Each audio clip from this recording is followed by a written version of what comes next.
Madam, please start the session. Yeah, I think there are only a few. So shall we wait or start करें मतलब whatever you say. Wait for 2 3 minutes, madam. Then we will Okay, start. okay, sure.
Yeah, good afternoon, everyone. So can we start with the session?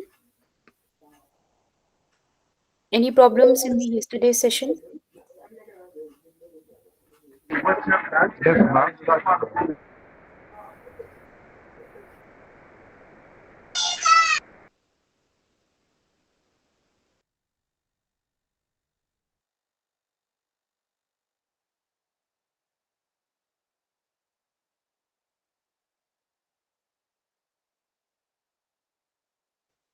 So I'll just present my screen and we will start with the next unit. So just give me a second.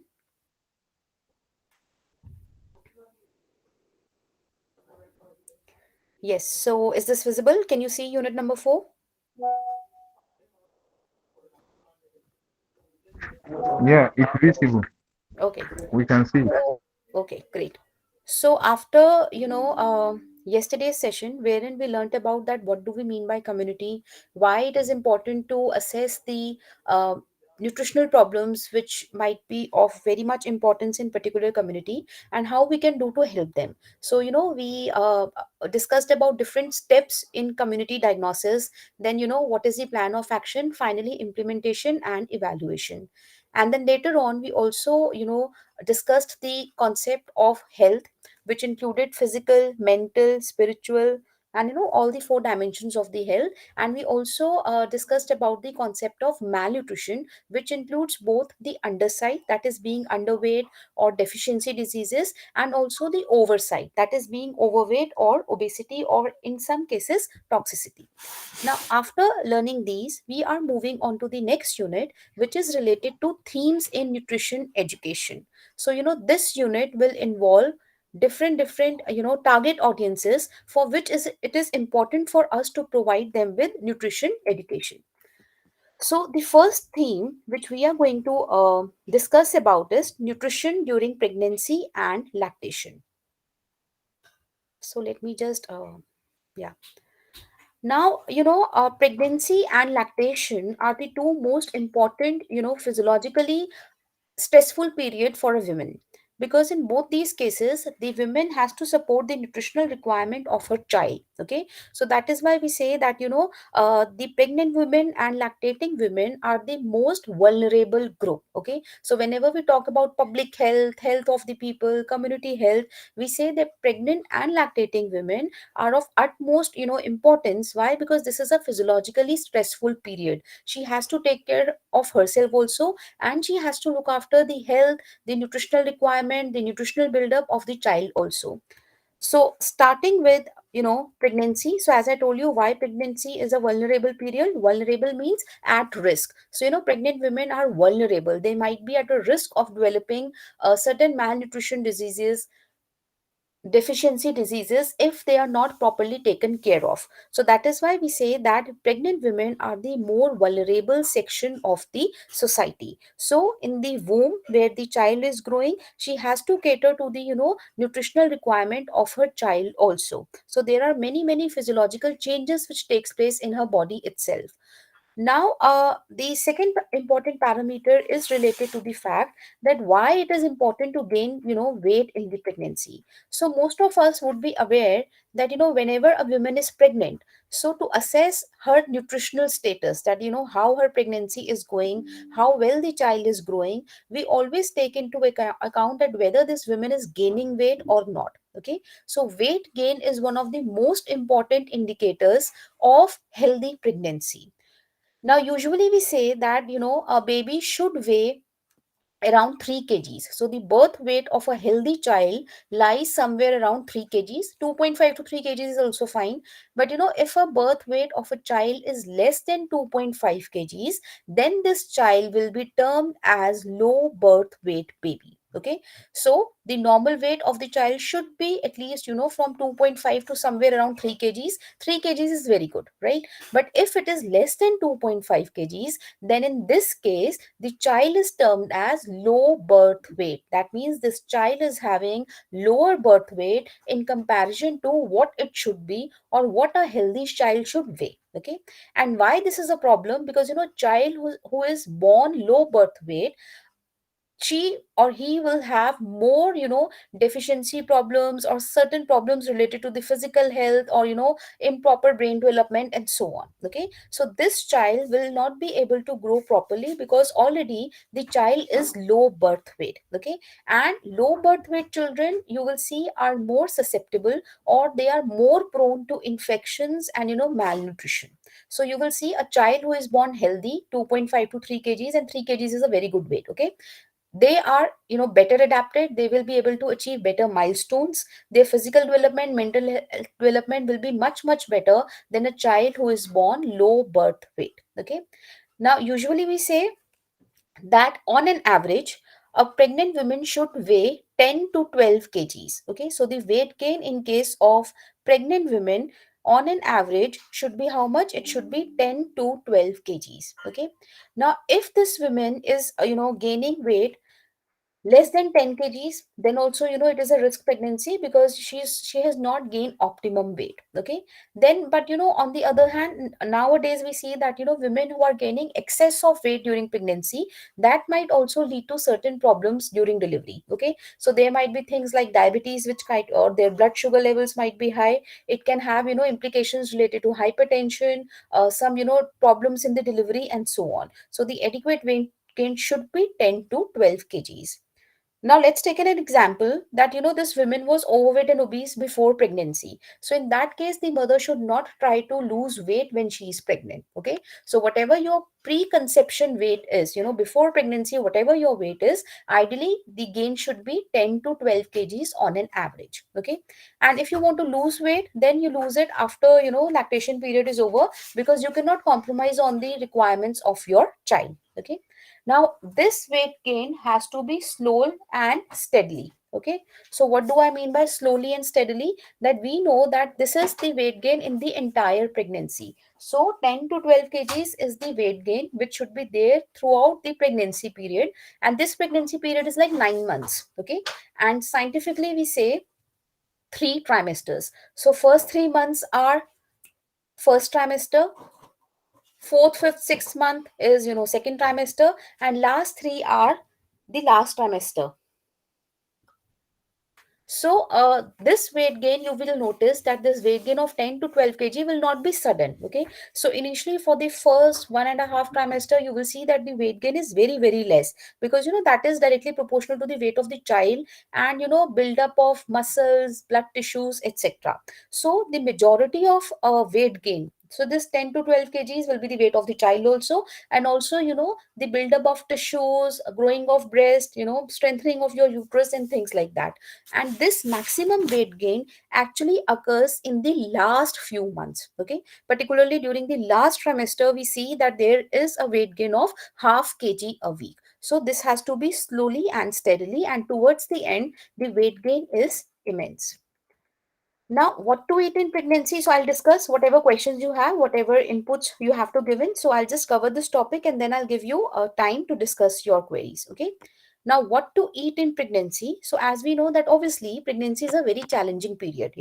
If the nutritional requirement of mother herself are not good, maybe she will not be able to provide that good nutrition to her child also. Okay. So whenever we are focusing on that, what should be given or what diet should be eaten in the pregnancy, we should make a note that you should go in for the foods which are go, grow and glow. Okay, go means energy. Okay, so you have to include foods which will provide you with good calories.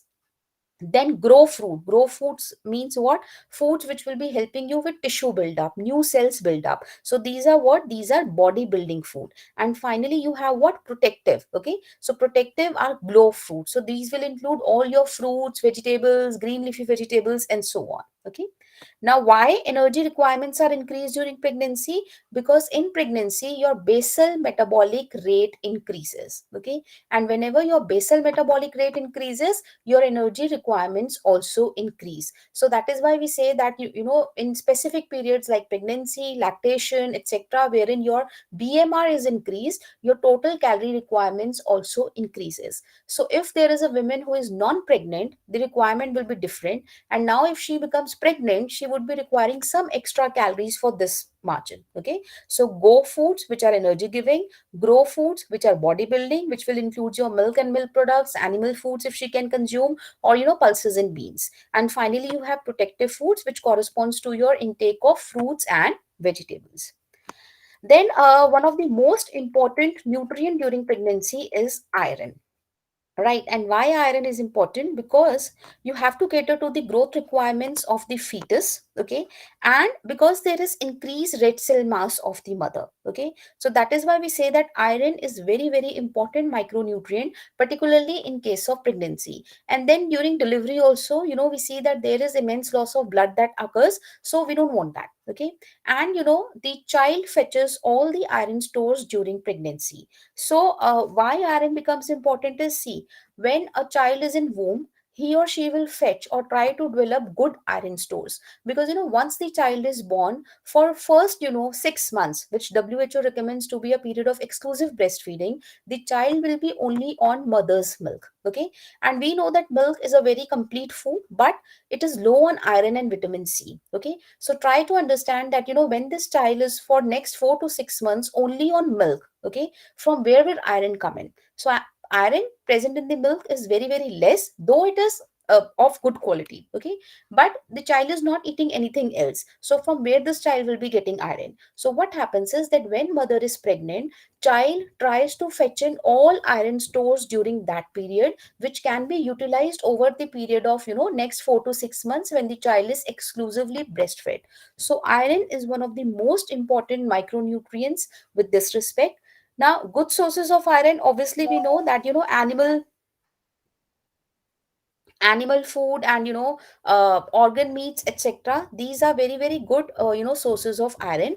But now in Asian countries, and again communities like India, so what happens is that again most of us are vegetarian, and those of us who consume animal food, the frequency and quantity is not much because of economic reasons, of other cultural reasons, etc.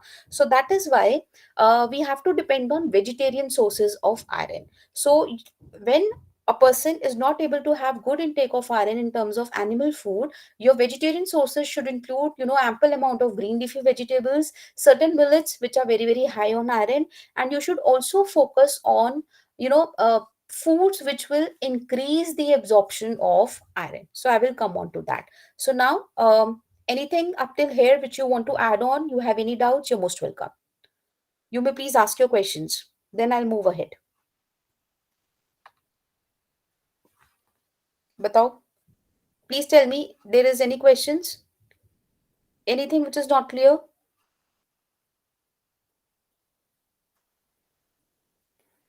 Class, please, you have to respond.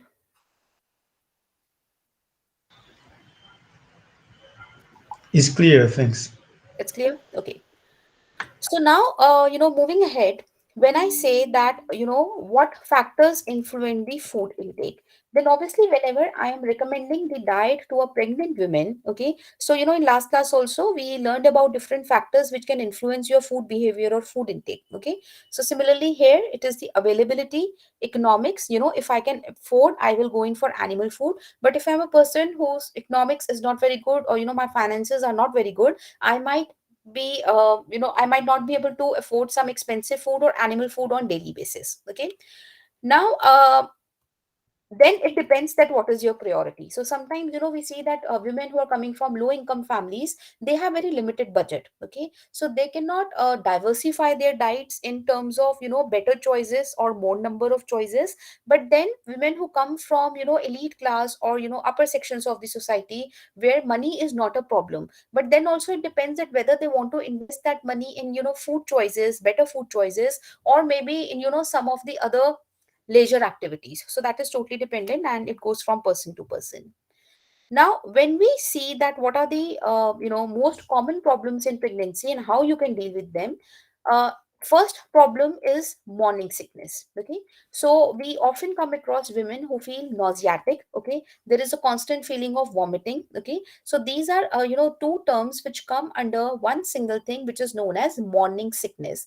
So though the name implies morning sickness, but it is not important that this will occur in morning only. Okay, why this has been termed as morning sickness? Because for most of the women, she will feel symptoms like nausea, vomiting, etc. And these are at extremes in the morning. Why? Because after having dinner, you will be having your breakfast, and there is long gap in between that. Okay, so this long gap between that may pronounce, or early morning may lead to feeling of nausea, vomiting, etc. So please understand that morning sickness is a term that is related to feeling of nausea and vomiting, but that does not matter that this will occur in morning only. Okay, now how we can rectify that?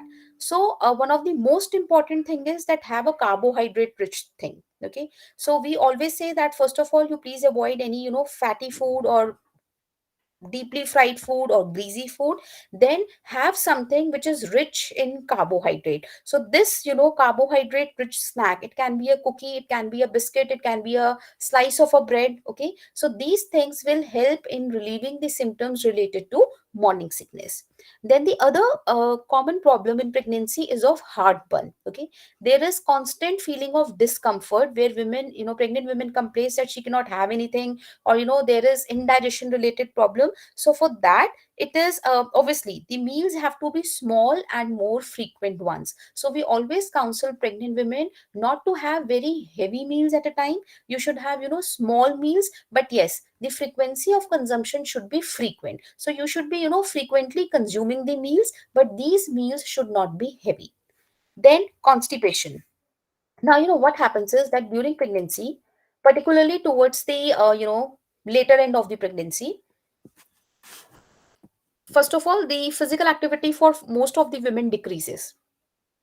Then what happens is that the child has grown, and this child has weight, right? So this child puts a pressure on the abdomen, and because of that, there might be problem of constipation. Now, to relieve this constipation, the things which you can recommend are what? First, counsel the pregnant women to have more of liquid in the diet. Okay, and also she should have foods which are rich in fiber. Okay, so anything which is not refined, have whole cereals, whole pulses, whole millets can be given. Then, even if you are taking into account fruits and vegetables, then you should rely on fruits and vegetables with skin, if preferred. So, and whole fruits and vegetables. So all this will contribute towards better fiber intake. And constipation is directly linked to fiber. So people who consume less of fiber are usually constipated in comparison to people who have good intake of fiber.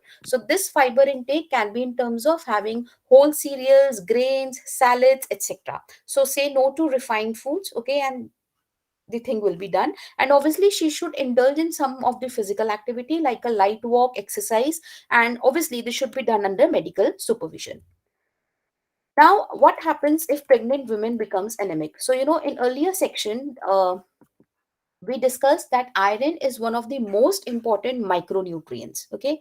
Now, what will happen that if a woman becomes anemic? By anemic, anemia. Okay. So, anemia is a condition of what? Anemia is a condition when there is low level of hemoglobin in your diet. When you consume less amount of iron in the diet, or anemia is also related to folic acid and vitamin B12. So whenever, particularly, the anemia is related to deficiency of iron in the diet, and it might be also because of folic acid and vitamin B12. But the most common type of anemia which we see during pregnancy is iron deficiency anemia.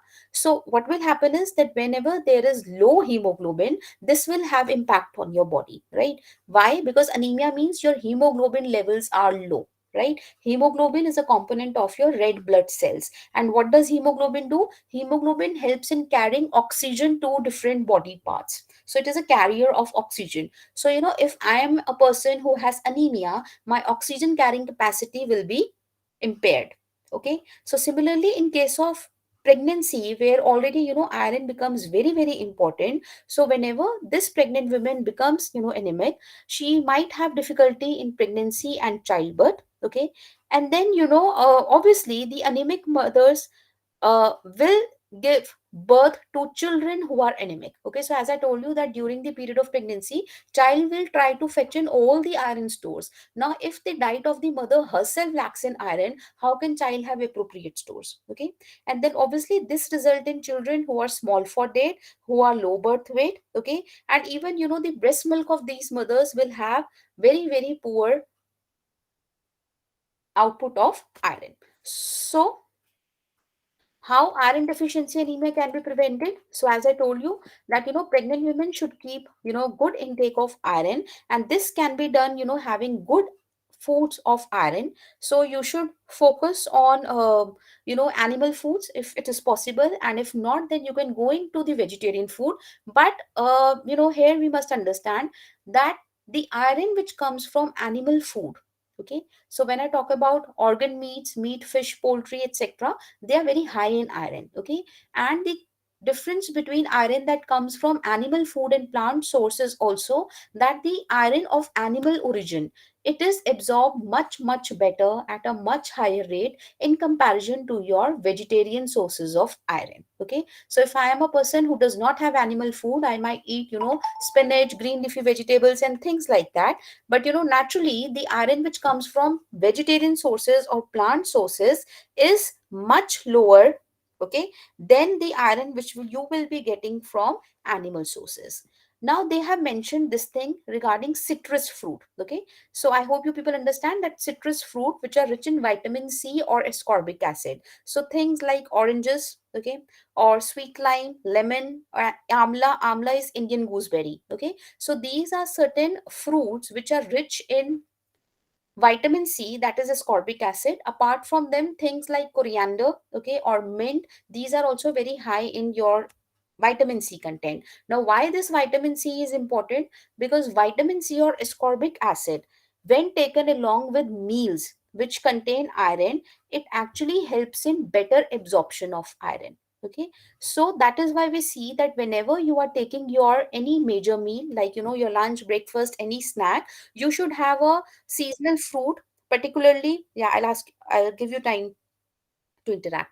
So, whenever we talk about iron, we have to understand that foods which are rich in vitamin C will actually help in increasing the absorption of iron.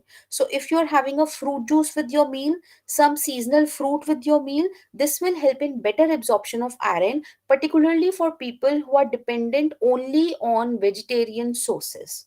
On the contrary, if you are consuming tea and coffee along with your meals, so you should never have tea and coffee along with your meals. Why? Because tea and coffee when taken along with meals actually reduce the absorption of iron. Okay, so always remember, what can increase your iron absorption is vitamin C or ascorbic acid. What decreases the absorption of iron is tea and coffee. Okay, yeah, you may please ask your questions. Yeah, Ishak. And there was one more question. Yeah, please unmute yourself and we can discuss. Hello, ma. Yeah, hi. Ma, when we are adjusting the African women daily meal, does that mean we should consider the iron as macronutrient? Yeah, iron is a micronutrient. Okay, and what I mean by micronutrient is that you divide nutrients on the basis of that what is the quantity you want to consume in. Okay, so macronutrients are nutrients which are required in larger quantities, and micronutrients which normally comprises of all your vitamins and minerals like iron, and so on. So these are the things which you require in smaller quantities, but that does not mean that they are of less importance. The thing is that they are required in somewhere lower amounts in comparison to your macronutrients. Yes. Yeah, other thing, Ishak, you want to add on something? Please, Ma, Yeah. could you actually come back on the vegetable sources of vitamin C? Okay, so vitamin C is basically present in foods which are citrus in nature, which are little sour in nature. Okay, so things like oranges, sweet lime, okay, kiwi, strawberries, or different type of berries.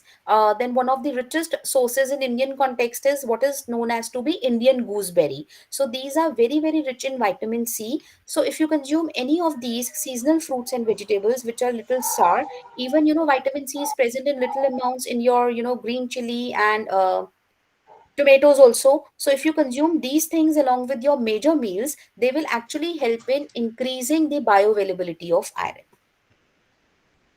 Thank you. Yeah. And someone asked me that what do we mean by greasy foods, right? So greasy foods means any type of foods which are deeply fried or which are high on oil and butter and things like that.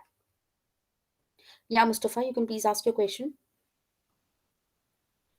Okay, hello, ma. Actually, what about, I said, what about the the pregnant woman? She has anemic, and after that, she had the delivery with that situations in the four family. How can we treat the baby and the mother after this delivery of the baby?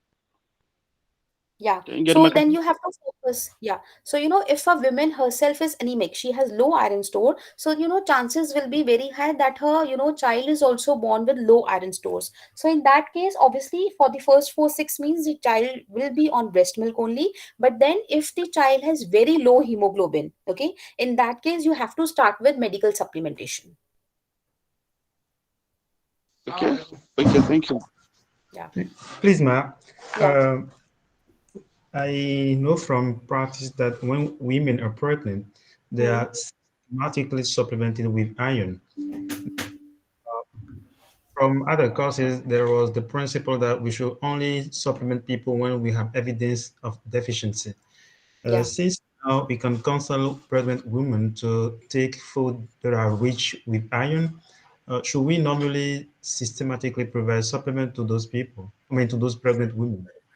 See, as a part of a preventive strategy, particularly in Indian context. So yesterday also we discussed few programs. So as a part of a prevention, okay, here in India we usually say that for the 100 days continuously, pregnant women should be supplemented with iron and folic acid tablets. Okay, so this she has to do in pregnancy also, and also after delivery. So for 100 days, we usually recommend that as a preventive strategy, she should have an intake of iron and folic acid tablets. Why? Because the deficiency of iron to take out, the sign and symptoms will take time to protrude out, and we cannot take that risk during this critical period of pregnancy. So as a preventive strategy, we do have recommendations here in India, wherein we supplement the diet of the pregnant women with iron and folic acid tablets. So there is a iron and folic acid contained in that particular time tablet, which she has to take at least for 100 days continuously, and she has to take this further after delivery also. Yes, but by doing so, if I mean the pregnant woman was taking appropriate food rich in iron, this situation can lead to an excess of iron in the blood, right? Yeah, but in when I talk about diet which are rich in iron, okay, so most of the pregnant women in developing countries which you see as in India, so here the supplementation is mandatory. Why? Because our Indian diets are usually low in iron, okay, because we are 70% of the population who do not consume animal food. And particularly in context of women, even though we are consuming animal food, the frequency of consumption, the amount of consuming these food is very very low. So if you feel that the intake of pregnant women is okay, and in your country the supplementation is not mandatory, then you can always focus on dietary modifications. So you can ask her to have a continued intake of iron, have foods which will help in absorption of iron, and so on. So supplementation is not mandatory. It totally depends at what is the total iron intake in your community. Okay, thank you. Yeah. Anything else? Okay, hello, ma. Yeah. I said, is there any specifications of food that a pregnant woman should be taking after the first trimester, second trimester, third trimester, or are they specific for the old? Do you No, understand my there is question? no, there is not any specific food that needs to be taken. The only thing is that you should have balanced meal, and this balanced meal will come when you have proper intake of foods which will be providing you with energy. So energy rich foods should be given, but not excess of sugar and fat. And then I talked about foods which will help in growth. So these are protein rich food. And finally you have glow foods, which are fruits and vegetables. So there is no any specific food that is to be given in pregnancy. It is all about that how well balanced meal you are eating, and you have to focus on the total intake of micronutrients. So why we are stressing on iron is because most of our diets are low in iron. There are limited sources of iron, and iron absorption is a big problem, okay. But apart from them, folic acid, calcium, etc., vitamin A, so that also needs to be focused. So all these micronutrients and macronutrients requirement will be complied if you take a balanced diet. So that means you should consume foods from all different food groups, not restrict yourself to one or major food groups and excluding others. So when I am consuming foods from all the food groups, I have a diet which is diversified, okay, so I will be able to meet the requirements during pregnancy. But yes, there are foods which we say not to consume, like excess of tea and coffee, particularly along with your meals, that will hinder the absorption of micronutrients, particularly iron and calcium. And also, things like alcohol intake, smoking, so that needs to be restricted because that can have, negative impact on the growth of the child.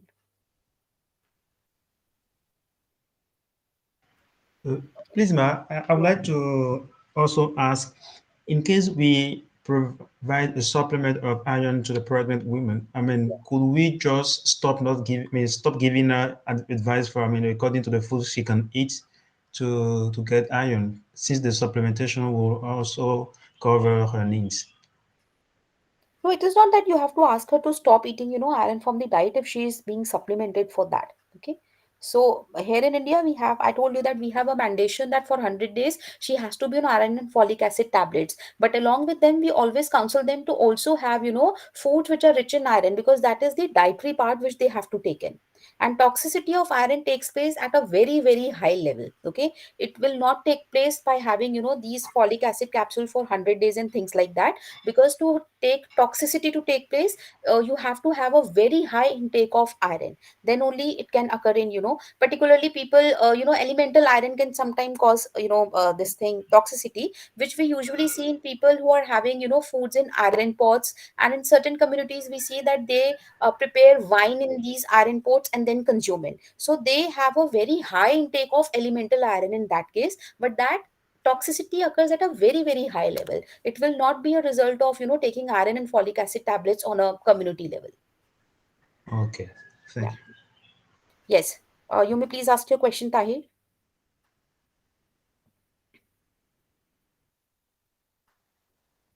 Yeah, please ask your questions. You can unmute yourself one by one and you can please continue.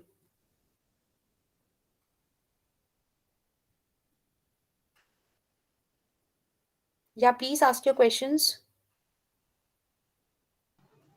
You people have raised your hands. Hello, Yeah. please, do pregnant women take energy drinks? Pregnant women can take energy drinks. Yes, she can take energy drinks because, in pregnancy, your total calorie requirement increases, as I told you, because she has a growing fetus, and her BMR, basal metabolic rate, also increases. But you should not have very high intake of these things because, weight gain is important. But if you are consuming, foods which are very, very high on calories and compensating on, the food of other food groups, okay, so that might lead to being excessive weight gain. So you can consume these energy drinks with a caution, because very excess amount of energy will lead to very high weight gain also. So you have to see that what should be the limit of consumption of these. Okay, thank you. Yeah. Others, anything else? Okay. So now, how can you tell if the women is anemic? No, so obviously, the sign and symptoms which are related to anemia or the deficiency of hemoglobin is all related to paleness, because this hemoglobin is a pigment which will give red color to your red blood cells. Okay, so whenever I am low in hemoglobin, I will exhibit the symptoms of paleness. Okay, so my conjunctiva, my skin will look pale. Okay, and one of the common things which is related to anemia or deficiency of hemoglobin is what? Tiredness and exhaustion. So why this is a common symptom? Because I told you that hemoglobin carries oxygen. Why hemoglobin is important? Because hemoglobin carries oxygen. So if I have a low hemoglobin, my oxygen carrying capacity will decrease. Okay, so when my oxygen carrying capacity decreases, okay, so that means I will be tired by doing some amount of physical activity. I think I'm not able to share the screen. Just give me a second.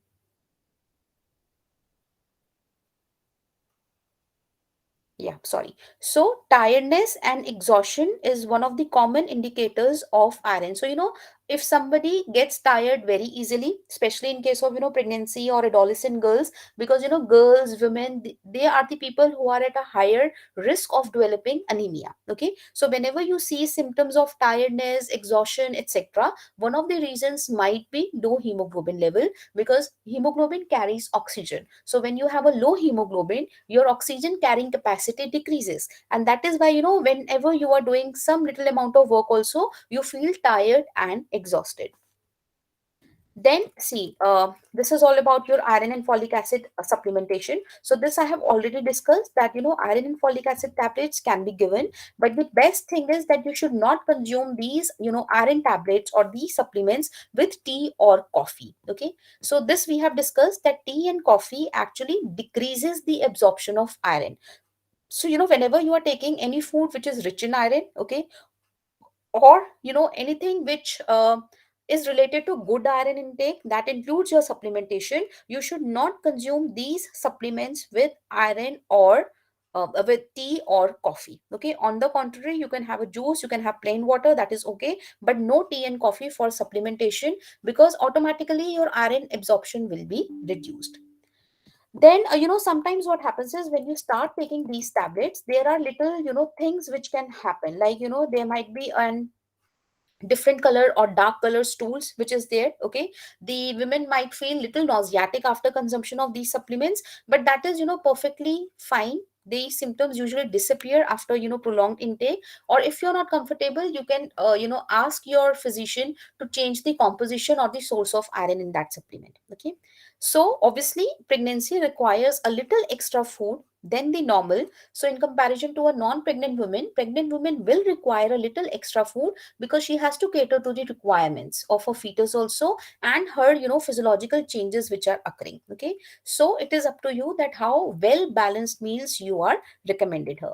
Now, who are the pregnant women who will be at a higher risk in comparison to others? So, women who come from poor families because they cannot afford, good meals, quantities, and qualities. Okay, or when they have given birth to many number of babies over a short period of time.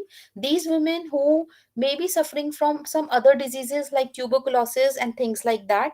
Adolescent girls who become pregnant. Okay, so these are the women who will require extra attention during this pregnancy phase. Okay, so you should visit them often, encourage them to have good diets. Okay, help them to get in immunization done. So during the period of pregnancy you get immunized for tetanus vaccination. So you should please counsel them regarding this thing. You should also keep a close check on their weight. Okay, hygiene and sanitation should be promoted so that they are not infected.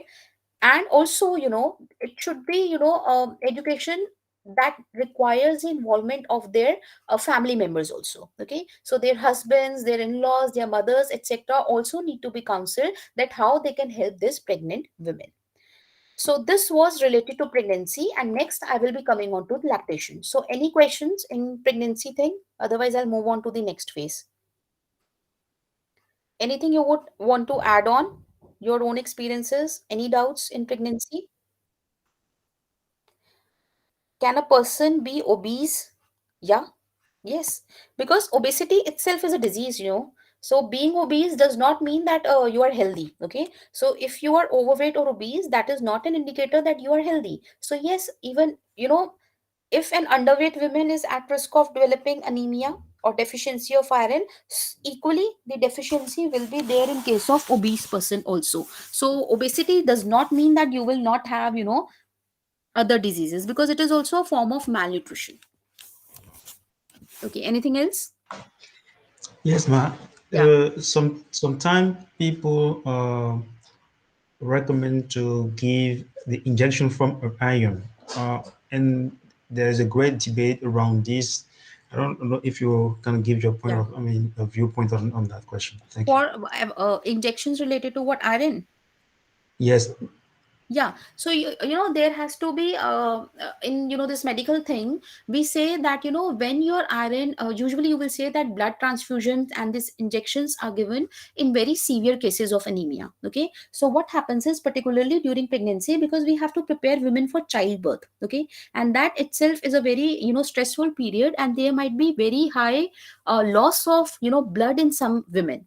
So what happens is that when you are severely anemic, and by WHO I mean severely anemic to be a person whose blood levels or hemoglobin levels is less than 6. So if a pregnant woman has a hemoglobin level of less than 6 or 6, then she is in a very high risk zone. Okay, so in that case I cannot advise this women to bring about dietary changes, because please understand that all these things, that we should have good food, good iron rich food, it is a long term intervention. You should have good food, but this will take time to come up. I cannot have a good food thing philosophy for a person whose hemoglobin level is falling to 6, because at that case I need to quickly rectify, I need to have something which will have a quick effect. So in that case blood transfusion and injections are given, but that have to be strictly undergone in a medical supervision. Okay, so you cannot decide, your physician, your gynecologist will decide.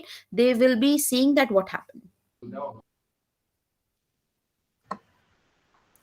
Okay. Thank you, ma. Thank you, ma. I was asking the question because I know that for the red blood cell formation, Yeah. it will take 1 week for the iron to be utilized in that process.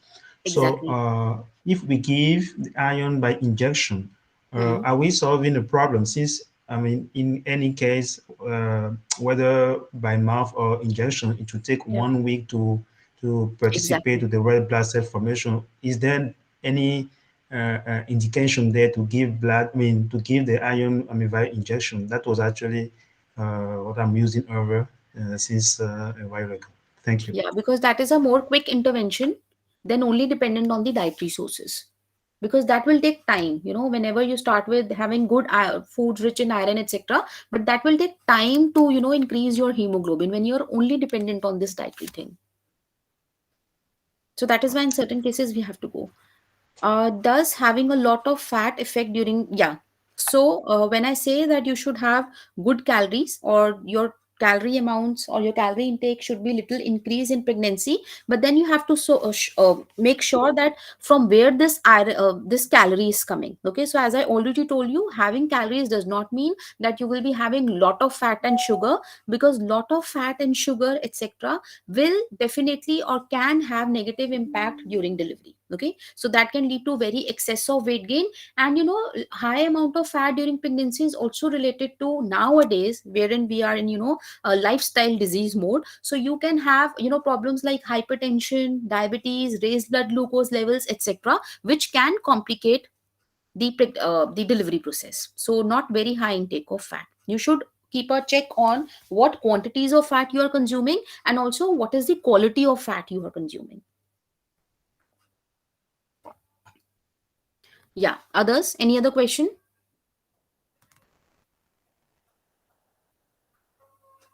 Does loss of weight during pregnancy indicate deficiency? In most of cases, yes. Okay, so if a pregnant woman starts to lose weight, okay, so in initial trimester, during the first 3 months of pregnancy, we usually say that mothers do not gain very high distinct weight, and some of them might even lose a little weight. Why? Because during first 3 trimesters, the body is adapting. The mother will have feelings related to vomiting, nausea, and most of the women, what will you seeing is that their food intake actually reduces, because there is constant threat of vomiting, there is constant threat of nausea, you don't feel like anything. So in initial phases, your total food intake decreases. But yes, if this weight loss is very very severe, that might be need to be noticed on. Okay, because there might be some problem, and generally weight loss should not be taking place in the pregnancy, because that can have impact on the growth of the child. Kind of food which you will be recommending to a 8-month-old pregnant women. So that is the last phase of the pregnancy. So you should keep a check on total calories, give good proteins, okay, and food which is micronutrient rich. Apart from them, you can also have foods which are rich in fiber, because towards the last trimester of the pregnancy, the fetus will have more exertion or pressure. Okay, and because of that, this women might feel constipated, and physical activity is also reduced during this last trimester. So you should focus on foods which provide good calories, good quality of protein, and also diet which is rich in micronutrient. So have foods which are rich in iron, calcium, and vitamin A particularly. Okay, any other question? Someone raised hand, I guess. So any other questions?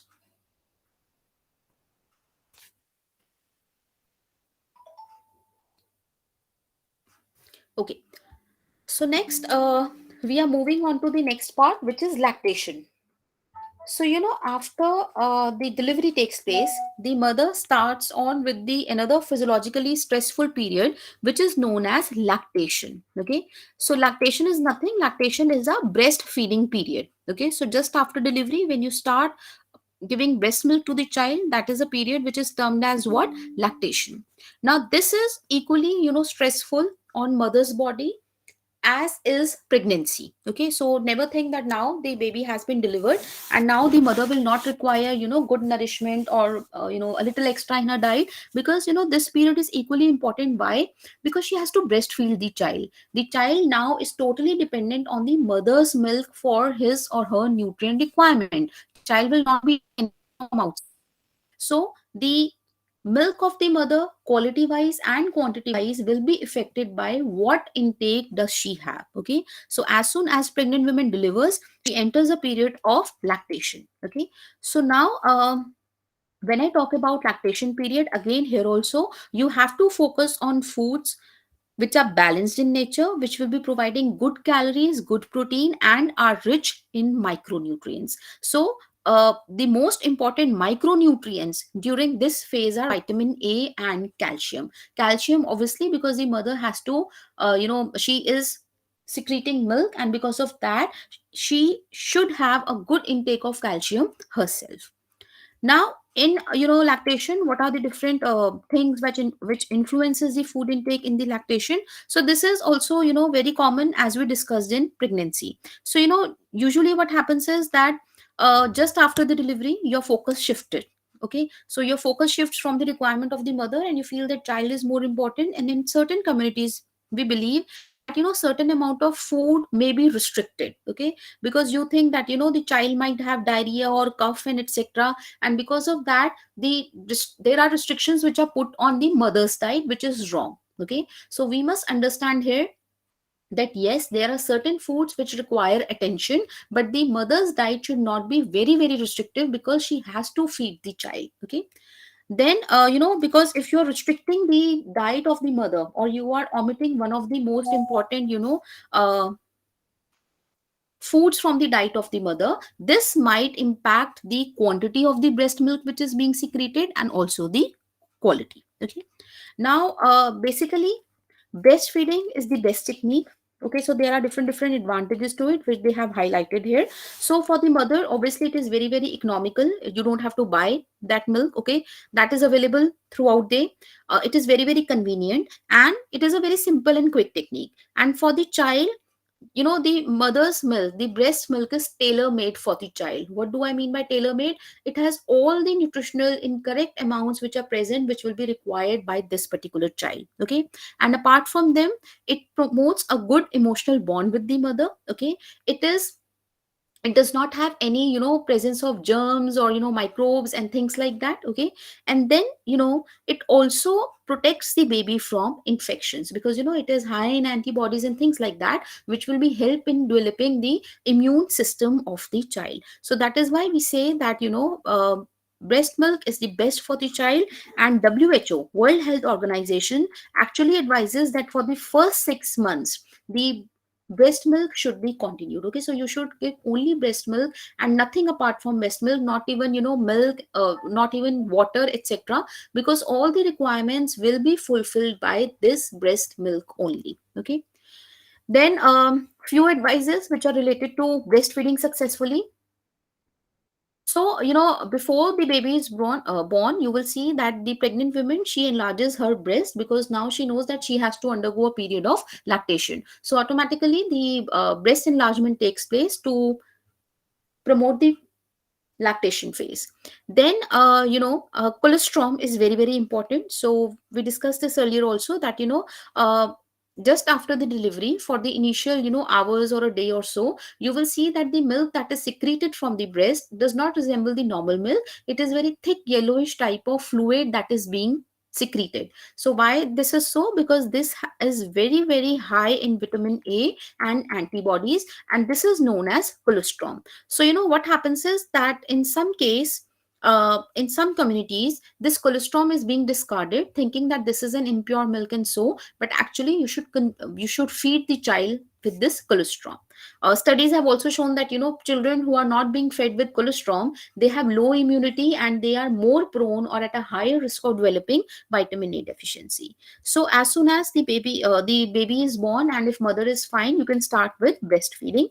And there are different do's and don'ts related to breastfeeding, that the environment should be very very relaxed, it should not be distracting, and mother should hold the child properly and promote the lactation behavior. Okay, now, some of the specific problems in lactation are first pregnancy. So you will see that if this mother has given birth for the first time, she will need time to adapt to it. Okay, so the experienced mothers or health workers or other family members, etc., can help in promoting this particular behavior. Okay, then we see that mothers who are undernourished. So this undernourished mother may be an underweight woman, or women who is deficient herself in some of micronutrients, etc. So she will be producing milk which is not quality wise very very great. Okay, so in comparison to nourished mother, the milk will be lesser in quantity also, and maybe in certain cases in terms of quality also.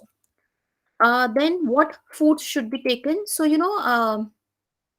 we have a concept of here in India giving certain foods which helps in lactation, and these are termed as galactogogues. So certain spices and condiments, I'll just write in the chat box, galactogogues. Yeah. So galactogogues are natural foods, natural food elements which are present in your natural foods. So that actually help in promoting the lactation. Okay. So that should be given to the lactating mother to aid into the lactation period. Then there might be certain contradictions related to lactation, that is lactation failure, wherein the mother is unable to feed the child or child is not being able to be fed up. Okay.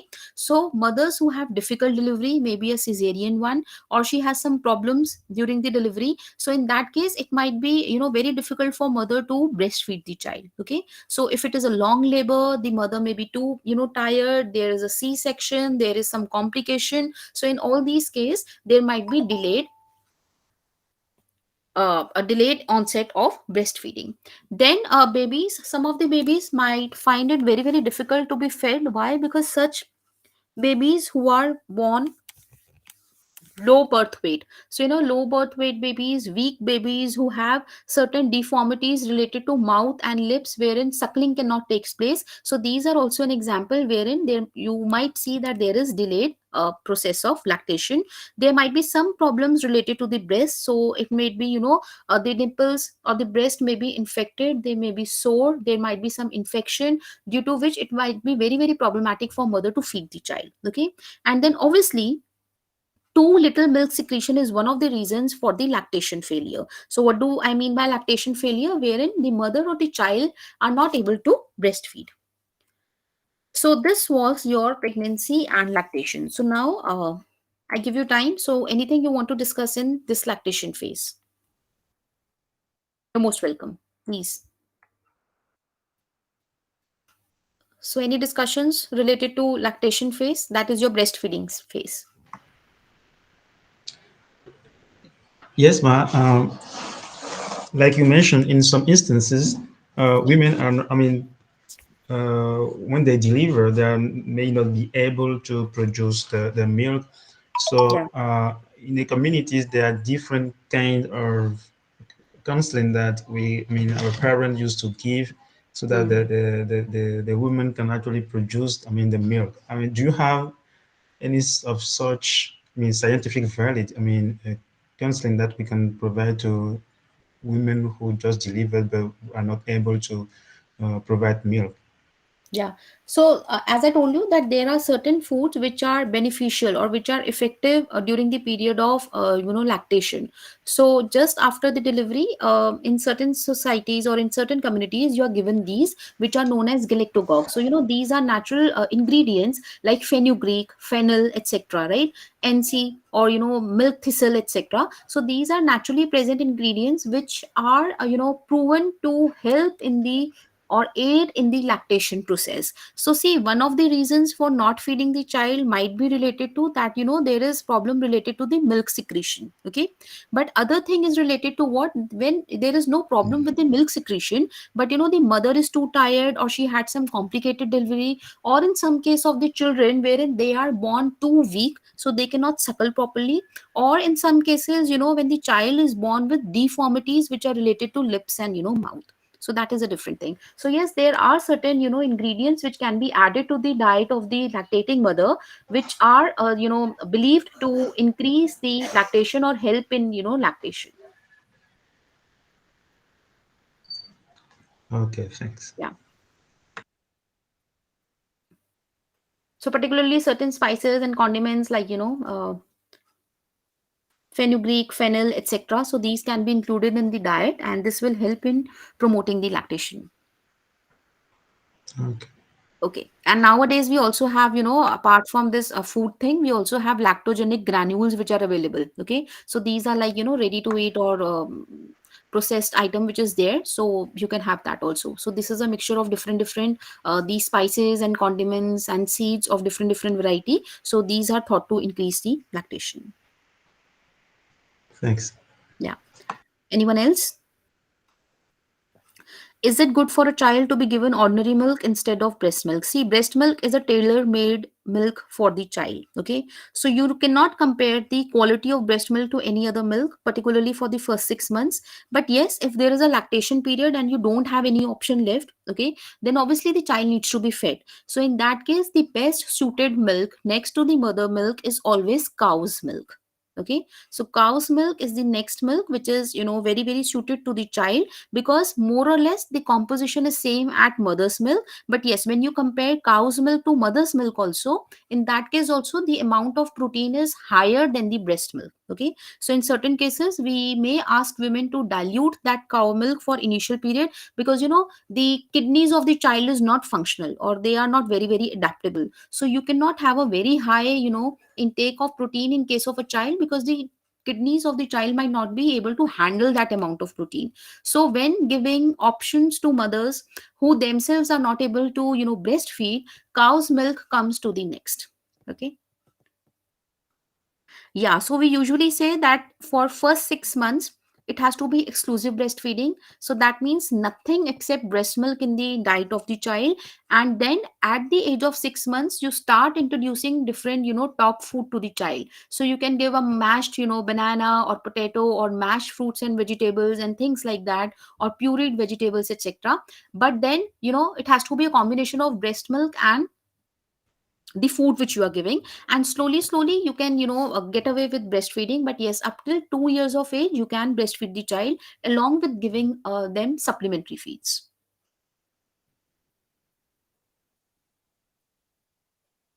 Yes, hair loss during lactation uh, is a sign of nutritional deficiency also, and that is also related to hormonal changes which takes place. Okay, so usually we see that women in the pregnancy period and lactation period, they have certain problems related to skin and hair loss and things like that. So that is because of, yes, lower consumption of especially micronutrients, and in some cases that is also related to hormone changes.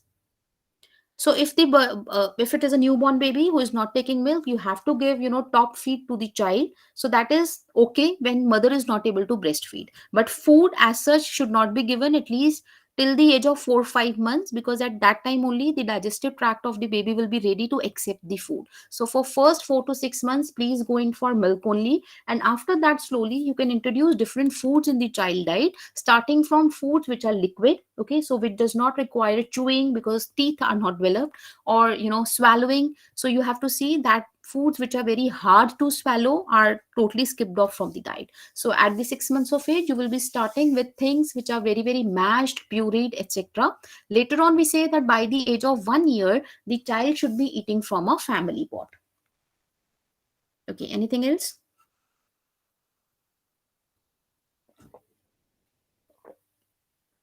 So can I move ahead? Any other questions? Okay. So now the other important thing which they have discussed is infancy and preschool. So as I discussed, when I talk about infancy, just give me a second.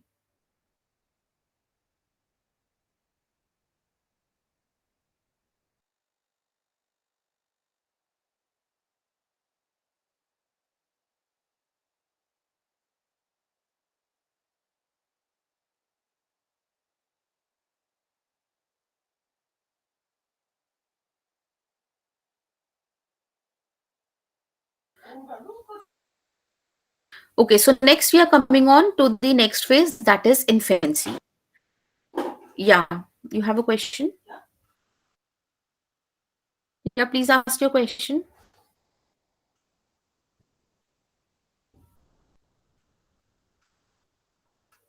Is there some question? Someone raised the hand. Okay, so we are moving on to the next thing, that is infancy. So supplementary feeding is of importance. So this I have already discussed, that up till the age of 6 months, it has to be the breast milk. Okay, and then thereafter you have to start with what is known as supplementary feeding. Okay, so what happens is that after 4 months or 6 months, 6 months is what WHO recommends.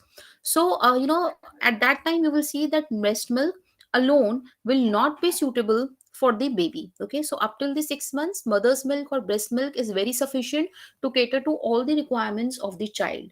But after 4 to 6 months, you will see that this breast milk will not be able to completely support the growth of the child, because the growth of the child accelerates at a very high rate. Okay, so in this case, what happens is you need to give foods other than breast milk. So we are not saying that you have to stop breastfeeding, you have to continue breastfeeding, but you have to include other food items in the child's diet. Okay, so this process of introducing food other than breast milk into the diet of the child is what is known as weaning. Okay, so please understand that weaning is a process, and now we have a new terminology that is related to supplementary feeding. Okay, so what to feed? So in this infancy period, because the child growth is very very accelerated, so that is related to high energy requirements also. Okay, so you should focus on the high calorie requirement of the child, but please be very very cautious on the total fat, oil and sugar intake. So by giving them calories, we are not recommended that they need to have high calorie food in terms of high fat and high sugar diets, because nowadays we are in very much focus of diseases which develop because of high consumption of fat and sugar. So yes, the calorie intake should be good, okay, but you should see that from where these calories are coming. Then during infancy, a few important things which are related to diet of the child is protein. Okay, vitamin A, vitamin C, iron and calcium. So these are of micronutrients of utmost importance. You should focus that these are easy to digest. Okay, because obviously the digestive tract of child is still developing. Okay, it is not as same as an adult. So whenever we are introducing supplementary food in the child's diet, you should see that these are easy to digest. Okay, so by easy to digest, I mean that they are soft mechanically, they do not require much of chewing. Okay, so when you are starting, start with pureed food items, well meshed food items, which is very very easy for the child to swallow. Okay, then obviously you should focus on food which is fresh as far as possible. It should be hygienically clean. Okay, it should be inexpensive and easy to prepare. So when we talk about rural communities and people who do not have much money to afford a very fancy type of food, so these can be from locally available food items, and they should also be easy to prepare, and this should include variety of the food. Okay, so please understand, particularly in case of children, whether they are infants or preschoolers, they get bored with one type of food very easily. Okay, so you must try to incorporate variety in terms of color combinations. Okay, in terms of different foods you are introducing to the child's diet, etc. So that is all related to your do's and don'ts related to weaning. Then what things you should keep in mind for supplementary feeding? So as I told you, start feeding at around 6 months of age. Okay, so this can be cereal and pulse combination, some vegetable soups and juices, etc. And obviously you have to continue with breastfeeding. Okay, then how much to give? So you will see that when the baby starts to have this top food, okay, it is as low as 2 to 3 teaspoons at a time. So you cannot expect a child to have a half bowl or one bowl of anything, because when you start with weaning, it will be merely 2 to 3 teaspoons at a meal. Okay, and then obviously you have to supplement with the breast milk. Then you will see that when baby grow older, the consistency can be little thickened up. Okay, and we say that by the age of 1 year, the child should be eating from a family pot. So whatever your culture, your family eats in, by the age of 1 year, the child should be eating from that family pot. Okay, then we usually say that whenever you are feeding the child, so just add very little amount of salt and sugar to that thing. Okay, because the taste buds of the child are very very sensitive, they are very very highly sensitive, and that is why we say that please avoid strong spices and condiments in the diet of the child. So that can irritate the intestinal lining. Okay, that can irritate the digestive tract of the child. So salt and sugar in very minimal quantities is just what is required for the child. Now, if the child is sick, okay, so usually if the child is on completely breast milk, you should never stop breastfeeding the child. Okay. And if on weaning also you have started with complementary feeding also, then also we say that the child diet should not be very very restrictive, because to fight that infection, that child requires energy and other micronutrients. Especially you will see that small babies are frequently uh, done away with diarrhea. Okay. So in case of diarrhea, it is very important for us to prevent dehydration, because diarrhea is frequent passage of stool. Okay. And that actually leads to electrolyte imbalance. So you will see that most of the children are dehydrated. So whenever this sick child who is suffering from diarrhea, you have to focus on the total fluid intake. Okay. So give plenty of fluid to the child, and this can be given using ORS, which is oral rehydration solution. And where ORS is not available, so there is a WHO formulation of the ORS which comes in the packet. So this is like a salt type of thing. So you just cut the packet, mix it in 1 liter of water, boiled water, clean water, and then you can feed the child at appropriate intervals. But in communities where this ORS is not very readily available, you can make this ORS at home by taking a glass of water, adding 1 teaspoon of sugar, a small pinch of salt. So basically this is a salt and sugar mixed in water. So this will actually helps in prevention or correction of dehydration. Okay. So this is what needs to be done, particularly in case of diarrhea.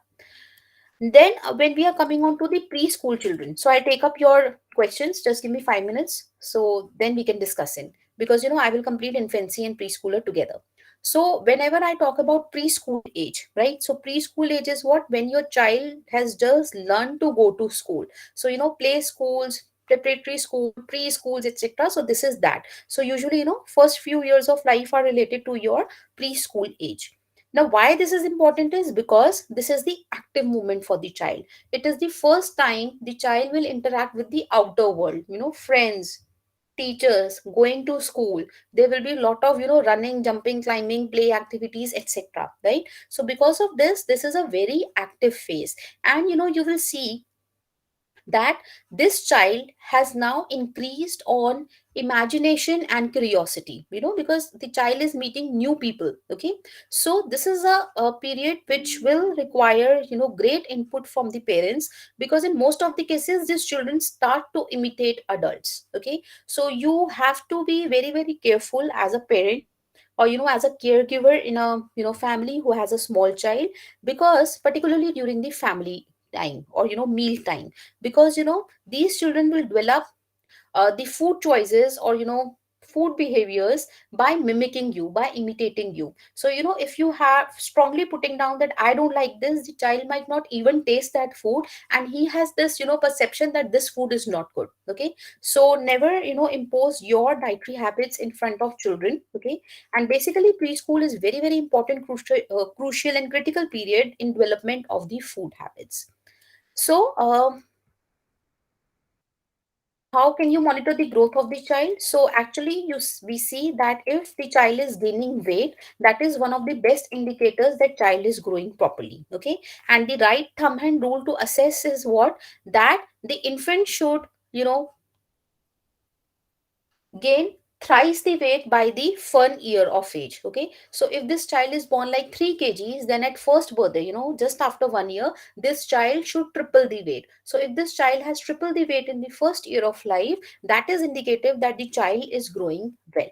Okay. And growth monitoring is one of the most important techniques which we consider while taking into account the growth of the child. Okay. So as I told you in this section that how you're going to assess that child is growing properly or not, that is using what, a growth chart. Okay. So what do the weight. Okay. So how this child is gaining weight. So if the mother, I'll just stop sharing because I want to discuss this concept with you. So if a mother comes to you and she says that how is my child growing, what are you going to do? Okay. You will be weighing that particular child and you will be saying that yes, the child is growing normally. Why? Because the child is gaining weight. Okay. So one of the most important techniques how we can assess the growth of the child is using a growth chart. Okay. So please underline this term, which is growth monitoring. Okay, now what do we mean by growth monitoring? Monitoring means what? To keep a close check, like we have class monitors and all, right? So growth monitoring is what? When we are keeping a close check on the growth of the child. So this is referred to as what? Growth monitoring. And how you're going to do this growth monitoring? By keeping a check that whether this baby is gaining weight or his or her height is increasing and things like that. So one of the tools means that how I'm going to monitor. For example, if this is a class of students and I want to monitor that how well you are learning DNHE. Okay, so how well you are learning DNHE, I can take a test. Okay, I can take a quiz. So quiz is what? Quiz is a tool to assess that how much you people have learned. So similarly, in case of assessing the growth of the child, growth monitoring is important. We have to keep a close check that how this baby is growing. How can I do that? I can do that using a growth chart. Okay, so growth chart is a tool. Okay, so normally in case of children, we use weight for age growth chart. Okay, so I'll just write in the chat box. This will come later on, so I'll take up there weight for age.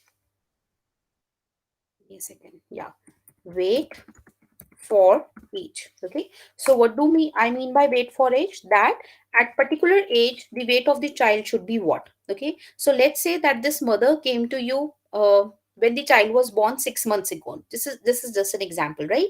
So the weight of that girl was 3 kgs. She came to you next month, it was again 3 kgs.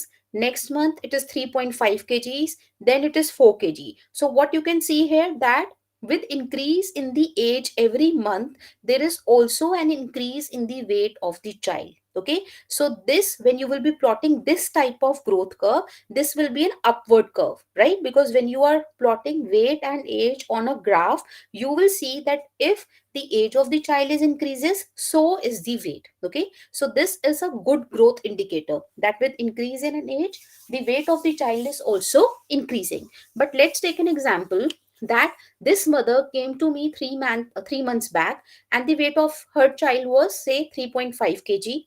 Next month also this is 3.5 kg, and this month also it is 3.5 kgs. So what you can see here, that the child is growing in age, but child is not gaining weight. For the past 3 months or so, the weight of the child is stuck there. Okay, it is being at 3.5 kg. So this is an indicator. Here you will have to quickly prompt and corrective measure or an intervention, because in this case the child is not gaining weight. Okay, and this is a flat curve. You will see that the curve or the line is what? Flat, because for the past few months this child has stopped gaining weight. The weight is stuck at one point. Okay, so here you need to properly counsel the mother. You have to see that what is the reason for that, because if you are not going to do that, so let's say I am a person who did not counsel that mother correctly, or I didn't intervene properly. Next month the mother comes, the weight is 3. Okay, then maybe next month the weight is 2.9. So what is happening here? After a flat curve where the child was not gaining weight, the child has started to lose weight. Okay, and this is what? This will give you a downward curve, a downward hill. The child has started to lose weight, and this is very, very critical. Okay, weight loss, particularly in case of children, is very, very critical. So this is how you can assess the nutritional status. Then what are the most common nutritional problems in preschoolers? So in preschoolers, you have these 3 nutritional problems. Okay, so first one is PEM. Okay, so PEM stands for protein energy malnutrition. So as the name suggests, the diet of the children lack in protein and energy. Okay, so that is what we mean by PEM, and it is the one of the most common forms of malnutrition in young children. Okay, the 2 forms of malnutrition are what? Marasmus and Kwashiorkor. Okay, so you will see that the 2 clinical signs or 2 clinical forms of PEM are what? Kwashiorkor and marasmus. Okay, now there is a difference between Kwashiorkor and marasmus. So you will see that younger children, up till the age of 1 year or so, the form of PEM that is common is marasmus. Okay, and usually kwashiorkor is a protein and energy malnutrition sign which you will be seeing in older children. So maybe from age of 1 to 3 years, the PEM form that is more prevalent will be what? Kwashiorkor. Usually we say that kwashiorkor is a disease of a displaced child. Okay, what do I mean by displaced child? Because usually you will see that kwashiorkor occurs in children who have young siblings, because what happens is there is a shift or the focus of the mother from this child to the second one. Okay, so his or her nutritional demands and requirements are not taken care of, or they are being ignored. Okay, so what is a difference between a kwashiorkor child and a marasmus child? You will see that both of these are protein and energy. Okay, malnutrition, that means the diet of the child lacks in both what? Calories and protein. Okay, but still there is a difference in what a marasmic child will look like and a kwashiorkor child will look like. In case of marasmus, there is the subcutaneous fat is all lost. Okay, and the child is all skin and bones. So that is why we say that this child has a old man face. Okay, has a old man face means what? Because you see that whenever we get old, or you have some elderly at your home, so you will say that their face, it is very very wrinkled off. Why? Because there is no subcutaneous fat which is there. So in case of marasmus, there is loss of all this subcutaneous fat, and the child is all bone and skin, and that is why we say that this child resembles a monkey face or a old man face. While in case of kwashiorkor, you will see there is body swelling which is known as edema. Okay, so there is no body swelling, there is no retention of fluid in case of marasmus, but in case of kwashiorkor, you will see that there is edema, there is retention of fluid in the body, particularly in legs and feet, and sometimes on the face. So this retention or this accumulation of fluid on the face of the child, you will see that this child seems to be chubby, okay, and healthy, but actually is not. Why? Because that chubbiness, that puffiness is because of retention of the fluid, and that is why this child face resembles a moon face. Okay, so is the difference between kwashiorkor and marasmus clear to all of you? Yeah, Musa, you want to add on something? You have raised your hand. Yeah, please continue. Class, please, if you have questions, you may please unmute yourself and ask the questions. Is the difference between kwashiorkor and marasmus clear to all of you? Yes, ma'am, but I would like to ask you a question. Yeah. Does it mean that the protein deficiency in kwashiorkor is more than marasmus? Because protein has this ability to keep water inside the vessel. So normally, when we are lacking them, edema should be present in both cases. I guess. Yeah, yeah. Yeah, that's true. Yeah.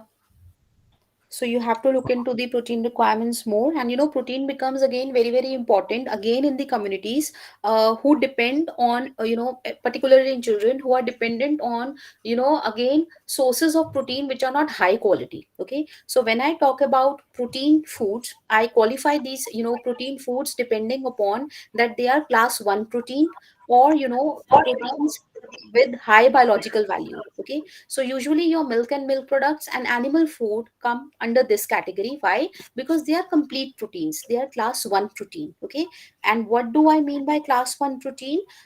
Because this class 1 protein or high biological value protein is related to their amino acid content. So foods which have essential amino acids present, so there are 9 essential amino acids. So we say that foods which have all these 9 essential amino acids present in correct proportions are foods of high protein value. So your milk and milk products and meat products are being referred to this high biological value. But again in case of children where we don't have money, in the economically weaker sections of the society who cannot afford these two food groups, no. So milk and milk products and animal foods are both expensive ones.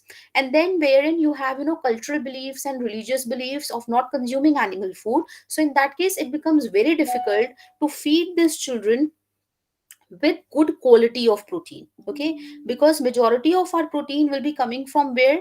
The plant sources. So I have to be dependent either on pulses and beans or cereals, okay. And both pulses and cereals are not complete proteins, they are partially complete proteins, because independently your cereals and pulses lack in one or more essential amino acids. Okay, Yeah. thanks.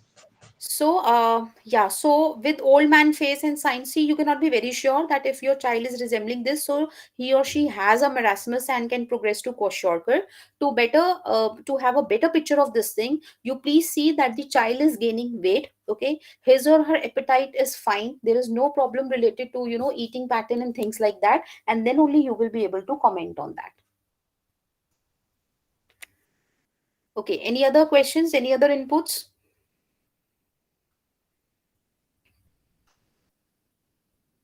Anything else, class, you want to add on in this phase of infancy and preschool? Okay. And I hope that please you need to have a good thought regarding the differences between, marasmus and kwashiorkor.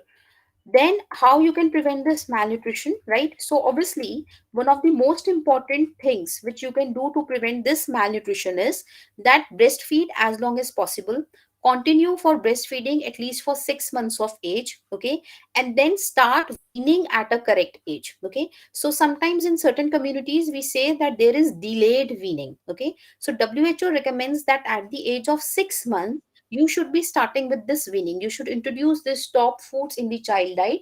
But in most of the cases what happens is communities which are little ignorant, not well educated, who have certain taboos and things related to food intake, they usually result up in delayed weaning, okay. So what happens is they are not going to feed their children with the top feed or top food for say till 9 months of age or 7 months of age. So what happens is that at this phase, this is a period wherein you will be making your child to fall in the vicious cycle of malnutrition, because up till the age of 9 months, 7 months and so on, only breast milk will not be able to cater to the requirements of the child, okay. So if you're continuing to breastfeed the child and not introducing any top food in the child's diet, after 6 months of age you will see that the intake, the requirement, there is a big gap in that, okay, and that can result up into the form of PEM.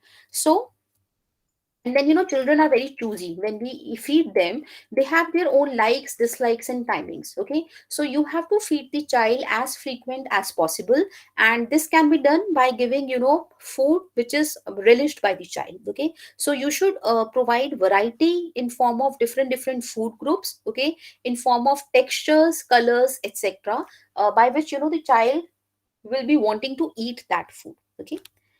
Then, what should we know about anemia? I have already discussed that. So, the second deficiency, which is more common in case of children, is related to anemia. The condition is same. Okay, so you have too few red blood cells, or there is also a lack of a pigment which gives red color to your red blood cells, which is hemoglobin. Okay, so as discussed in pregnancy, anemic child will also have these signs and symptoms. Okay, how you can correct that? Obviously, by giving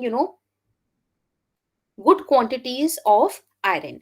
Now, what are the possible reasons of anemia in these children are?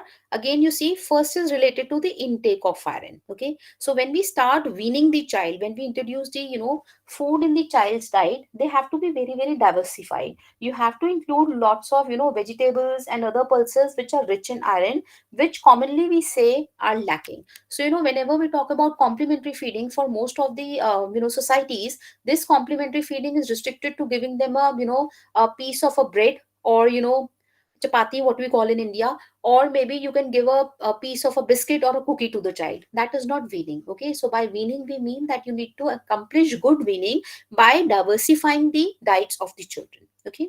Then obviously maternal malnutrition is one of the prominent reason. So maternal means what?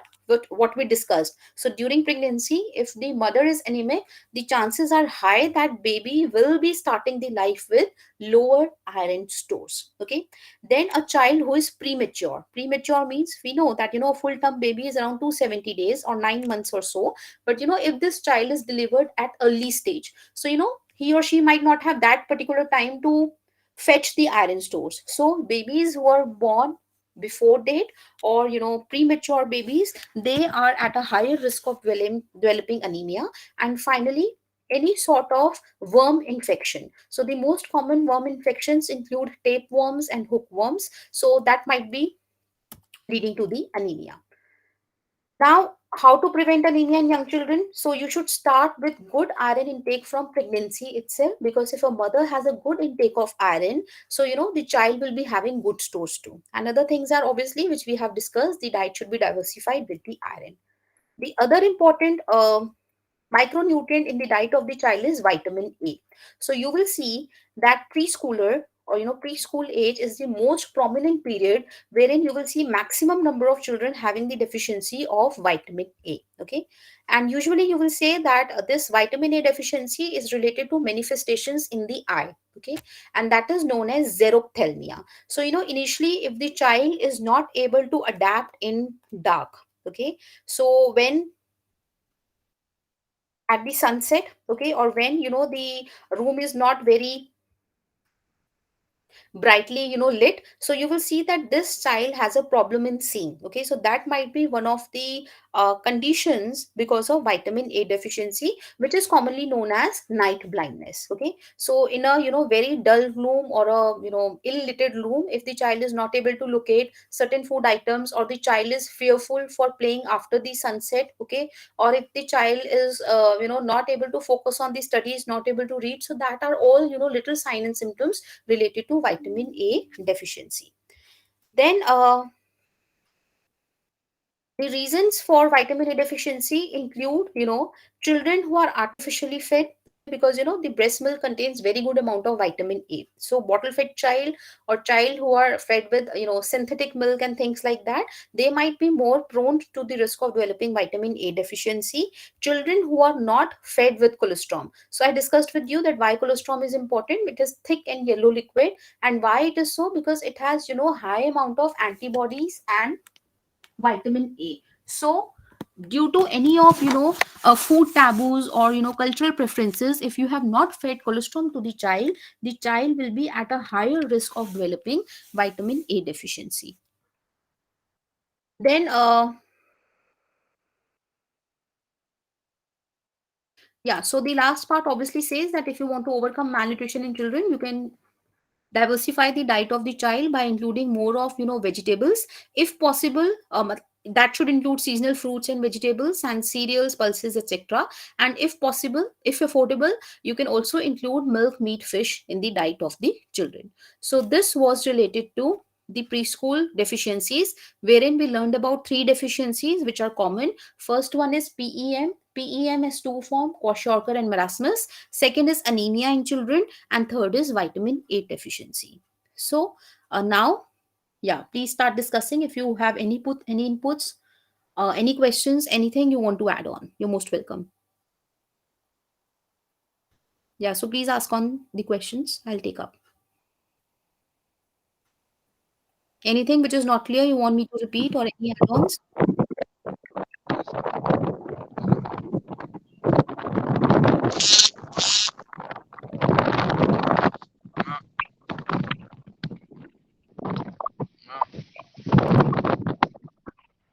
Yeah, I think there's some problem with your signal. So if you want, you can write in the chat box.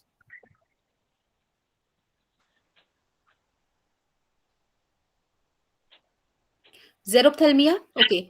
So the deficiency of vitamin A is what is known as xerophthalmia. Okay. So xerophthalmia is a cluster of deficiencies which is caused because of vitamin A, and this includes different sign and symptoms. So one of the most common sign and symptom related to xerophthalmia. Xerophthalmia means vitamin A deficiency, which manifests to your eyes. Okay. So one of the most common thing is what is known as to be night blindness, where you have inability to see in dark. Okay, and in case of children, usually this is being ignored if the mothers are not very prompt. Okay, so in that case, if your child has difficulty seeing in dark, okay, he or she is not able to do his or her homework, not able to locate things in the dark room and things like that, you should have a focus on that. Okay, the other sign and symptoms in xerophthalmia will include things like bite out spot, or there might be scarring of the cornea and conjunctiva. So that is xerophthalmia.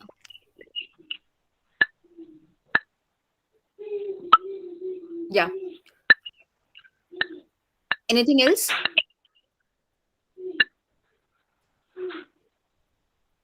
Yeah, you're most welcome. You are trying to speak, Parise, but I'm not able to hear it. So if you can write in the chat box.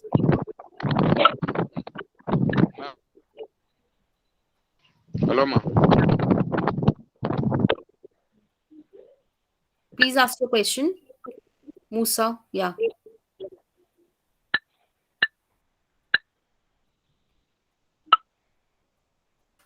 I don't know if I'm not able to hear in or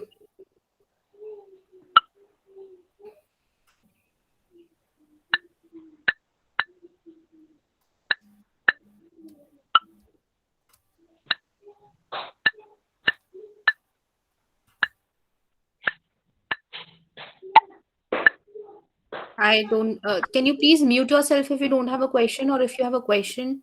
Is it right to start weaning with smoothies? By smoothies, what do you mean? The curd-based things?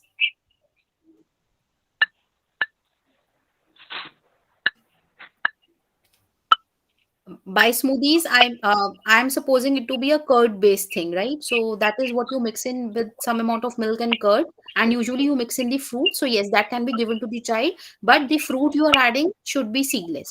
Okay, and also there is no need to add a very high amount of sugar in these, because when you are adding fruits and making a smoothie, that act as a natural sweetener. Okay, Mary. So I don't know if she's trying to speak in something.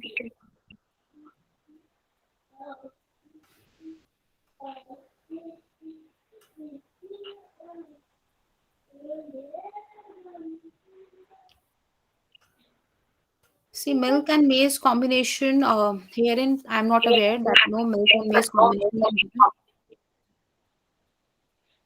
Is it highly recommended to mix milk and maize porridge and give to the child? See, basically, what I pretend to mean by this is that you are giving a, so this is in a form of a porridge which you want to feed to the child. Okay, so this is a good way. So that can be given to the child. Yeah.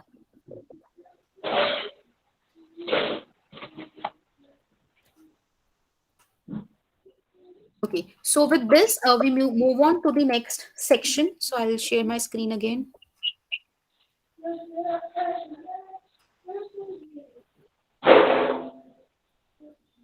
Yeah, so this particular unit, the other unit, is a little overlap of what we have done. Okay, so I'll take up the important points and then we can discuss it. Yeah. So yeah, Unit 5 deals with infections and non-infectious diseases. Can you please mute yourself if you... Ma'am, is there any quantity of protein that child... Yes, yes. So according to your, requirements, you might have something different. So as in case of adults, we do recommend that you should consume 0.6 grams per kg body weight. So depending upon the your own country's recommendation, there is a specific amount of protein that needs to be given to the child. Okay. So in case in Indian scenario, we give the children protein of 1 to 1.5 grams per kg body weight. So yes, the quantity is important and so is the quality. Because having a very high protein diet can also have an impact on your kidney. Okay, and having less of the protein will suffice your growth and tissue repair function. So depending upon your region's recommendations, you definitely have the amount of protein that can be fed to the child per day. Okay. So we are coming on to the next theme, which is related to infectious and non-infectious diseases. Okay, and what can be done nutritionally to overcome them. Now, what are infectious diseases? Diseases which can be passed on. Okay, so these are the diseases which can spread from one person to another by touching air, food, water, sexual contact, or contact with clothing of the infected person, dirt or wound, fingers, etc.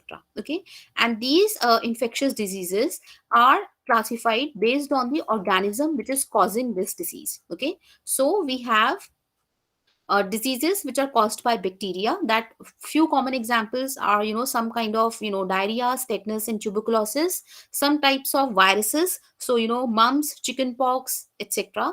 And some fungus related problems. Okay, so basically your skin related problems are all fungus related. So ringworm, athlete's foot, etc. And, certain types of skin infections and itching is all because of fungus. So these are what? These are all infectious. You can pass it on. Okay, so what can be spread from one person to another are all infectious diseases. Then are what?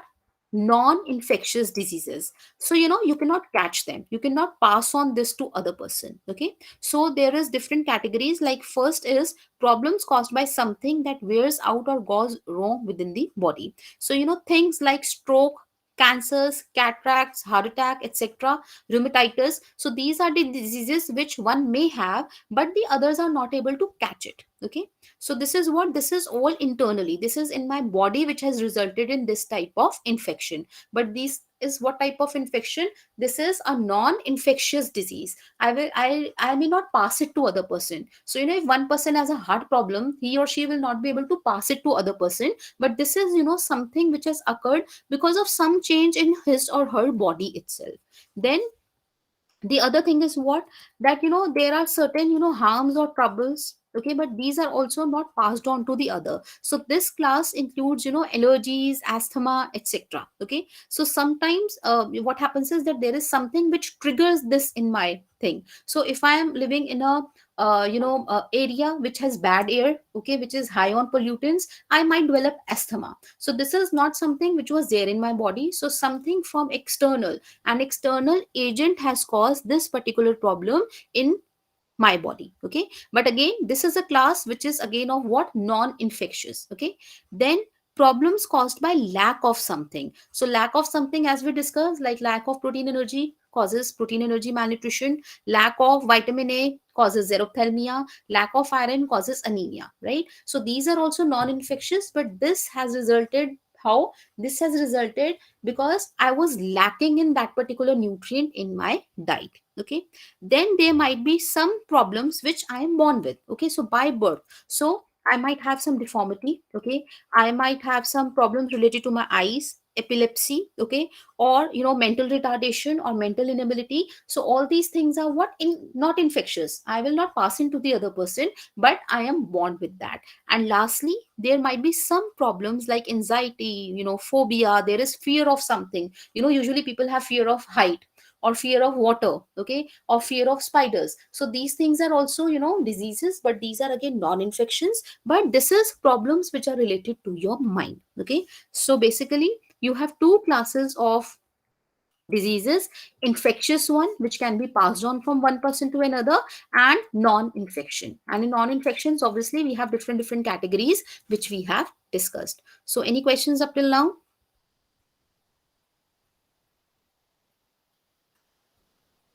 Anything you want to add on, class?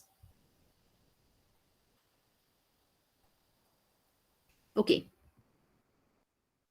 Then, there is a note on parasites. So as I told you that, in some of the children particularly, you will see that anemia is because of some parasite infestation. So, this child may be having some, worm infestation like hookworm or tapeworm, and that is resulting in huge blood loss, due to which this child has developed anemia. Okay, so parasites are basically what? These are, small animals or creatures which are very harmful to the body. Okay, so they may be living internally in your body. Okay, and sometimes these are external parasites. So, if we talk about bed bugs, fleas, and lice in here, right? So that is all what? These are all external parasites. They live on the exterior parts of the body, and they affect us. Internal parasites are all included to your worm and amoebas. Okay, and basically, unhygienic practices unhygiene, insanitary practices, etc., they actually infest the growth of internal parasites. So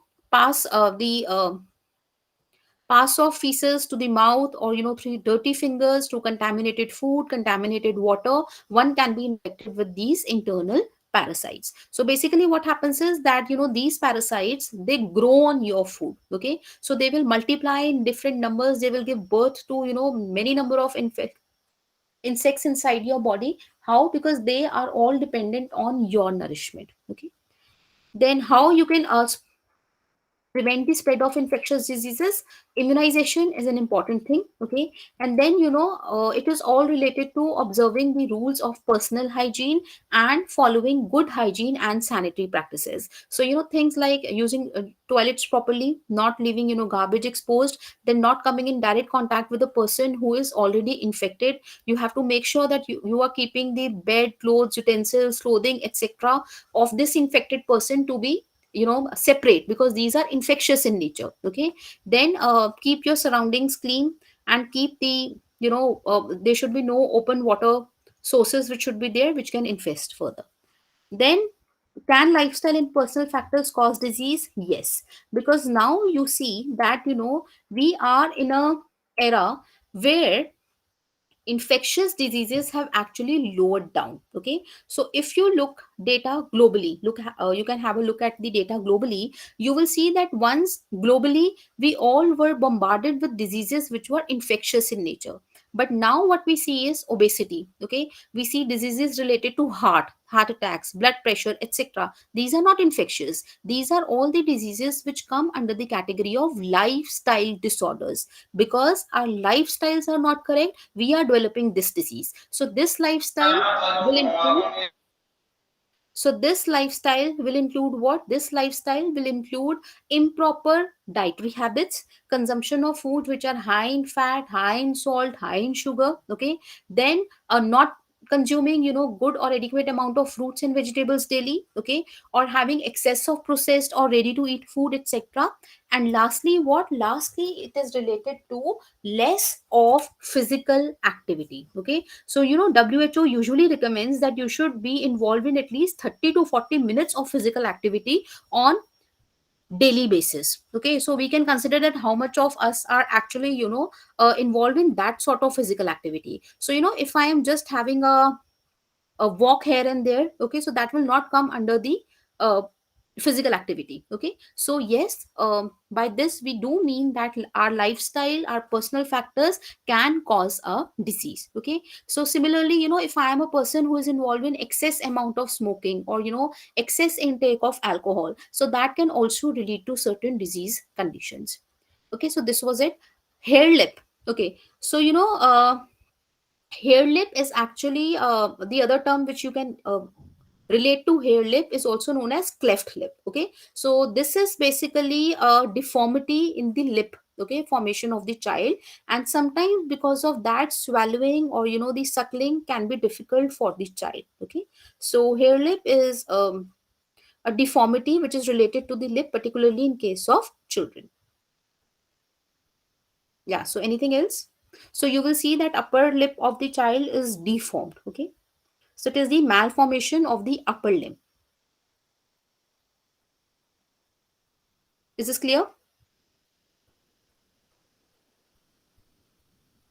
Okay, so basically you will see that there is a cleft lip. So what will happen is that the lip is not joining in the middle. Okay, so that development or that deformity is what is known as hair lip. Okay, so usually our lip, they join in the middle part, which gives a specific shape to the lip. So herein what will happen, this is a deformity wherein it does not joins in. Okay, so that is what we mean by hair lip. And children who are born hair lip or with cleft lip, they usually have problem in the suckling. So you remember when I talk about children who are born with deformities related to suckling, this is one of the examples.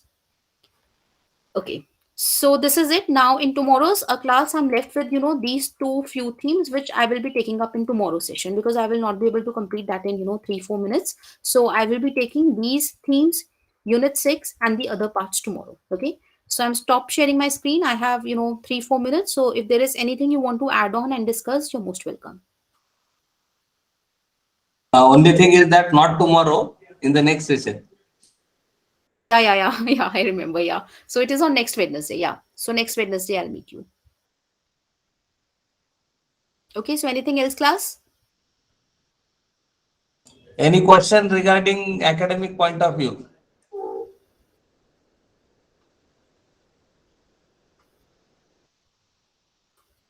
Okay. So I'll see you on next Wednesday and I'll continue with the units ahead. Yeah, madam. Thank you very much. Okay. Thank you, sir. Bye. Bye, everyone. Take care. Bye, sir. Thank you. Thank you. Bye. Bye.